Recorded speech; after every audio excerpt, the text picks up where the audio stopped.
नमस्कार, आपके साथ मैं हूँ देवेंद्र और लगातार एमपी भोपाल आपको मध्य प्रदेश के चुनावी अपडेट्स बता रहा है। इस वक्त हमारे साथ मध्य प्रदेश के कैबिनेट मंत्री जगदीश देवड़ा जी हैं। मल्हारगढ़ से वे चौथी बार उम्मीदवार बनाए गए हैं। खैर, इससे पहले बीजेपी ने उनको कई सीटों से लड़ाया है। एक बार फिर मल्हारगढ़ से भाजपा के जो दिग्गज नेता है जगदीश देवड़ा मैदान पर है और अब पूरी तरीके से चुनावी मैदान में जुट चुके हैं। आज विधानसभा क्षेत्र के आकेबिका गाँव में कार्यकर्ता सम्मेलन को संबोधित भी किया। मतलब सबसे पहले तो इस बार का क्या विजन रहेगा, क्योंकि मल्हारगढ़ ऑलरेडी आप हमेशा कहते हैं कि मल्हारगढ़ में काफ़ी ज़्यादा विकास हो चुका है, तो अब आगे क्या? आगे जो काम शेष रह गए होंगे, माना कि अब सिंचाई योजना है, चिकित्सा के क्षेत्र में हमने अस्पताल खोले और कहीं अगर आवश्यकता होगी तो उनको अपडेट करने का काम करेंगे। अच्छी चिकित्सा व्यवस्था अच्छी हो जाए, शिक्षा का प्रबंध और क्या बेहतर हो सकता है। यहाँ कोई उद्योग आ सकते हैं जहाँ पर नौजवानों को रोजगार मिले, तो वो भी मैं प्रयास करूँगा कि आने वाले समय में इस मल्हारगढ़ विधानसभा क्षेत्र में कोई ऐसे उद्योग, कोई न कोई ऐसा उद्योग आए जिसके कारण यहाँ पर हमारे नौजवानों को रोजगार उपलब्ध हो जाए। ये मेरा प्रयास रहेगा और क्या बेहतर हो सकता है इस क्षेत्र के लिए, उसका मैं प्रयास करूँगा। किसान आंदोलन का क्षेत्र रहा है, लेकिन किसानों के लिए एक सिंचाई योजना लेकर आए हैं जिस पर काम भी लगभग शुरू हो चुका है। किसानों को लेकर क्या कहेंगे? क्या किसान वास्तव में सरकार से असंतुष्ट है या फिर पूरी तरह संतुष्ट? 2003 की स्थिति और अभी की स्थिति में ज़मीन आसमान का अंतर है। पहले सिंचाई का रकबा क्या था, आज भगवान की कृपा से सिंचाई का रकबा बहुत ऊपर है। बिजली 24 घंटे मिल रही है, 10 घंटे खेत के लिए बिजली मिल रही है और किसान सम्मान निधि मुख्यमंत्री जी की ओर से भी आ रही है, प्रधानमंत्री जी की ओर से आ रही है।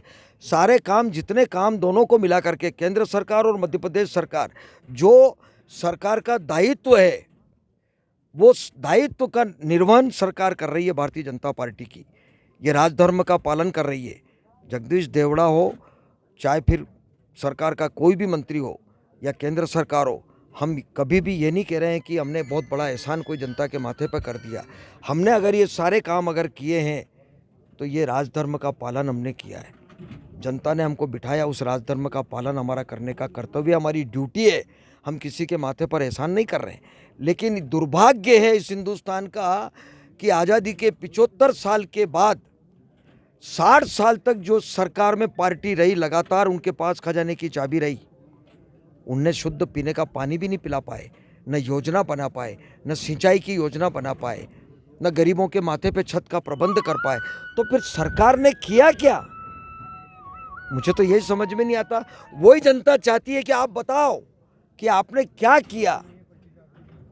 मकान बनाने का काम मोदी जी, जल जीवन मिशन से शुद्ध पीने का पानी मोदी जी, आयुष्मान कार्ड इलाज का प्रबंध मोदी जी, घर में गैस के चूल्हे का काम मोदी जी, किसान सम्मान निधि मोदी जी, हमारे अटल बिहारी वाजपेयी चले गए, प्रधानमंत्री ग्राम सड़क योजना अटल जी, किसान क्रेडिट कार्ड मोदी जी, ये सारे काम, नदी जोड़ने का काम अटल बिहारी वाजपेयी। तो जितने काम, मेरे को तो लगता है कि इस धरती पर जो काम हुए विकास के, जब जब भारतीय जनता पार्टी की सरकार बनी तब काम हुए। कांग्रेस अब तक मल्हारगढ़ से अपना चेहरा क्लियर नहीं कर पाई है, अभी भी पैच फंसा हुआ है। लोग कह रहे हैं कि श्यामलाल जोगचंद जो है चुनौती दे सकते हैं जगदीश देवड़ा को। किस तरह की उनका पेंच फंसा ही रहेगा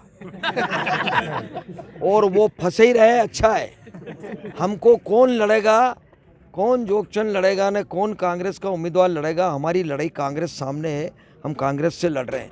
वो कांग्रेस जिसने कुछ नहीं किया, उम्मीदवार से हमको कोई फर्क नहीं पड़ता है। कितना आश्वस्त है अपनी जीत को लेकर और पूरी कैसे तरह कार्यकर्ता आश्वस्त हैं, लबालब भरे कार्यकर्ता हमारे, बिल्कुल उत्साह से भरे पड़े हैं। और कार्यकर्ता को एकजुट भी? मध्य प्रदेश में मुझे लगता है कि हम तो ये कह रहे हैं, सब कार्यकर्ता ये कह रहे हैं उत्साह में कि मध्य प्रदेश में इस विधानसभा क्षेत्र का जितना विकास का रिकॉर्ड बना है, इतने ही रिकॉर्ड मतों से हम इस विधानसभा क्षेत्र को चुनाव जिताएंगे और फिर सरकार बनाएंगे। बहुत बहुत धन्यवाद। तो ये थे जगदीश देवड़ा जी, जिनका साफ कहना है कि कांग्रेस उनके लिए किसी तरीके से चुनौती नहीं है। लगातार वे जीतते आ रहे हैं और एक बार फिर रिकॉर्ड बनाने की बात यहाँ पर कही है। देवेंद्र मोर, एमपी भोपाल, मंदसौर।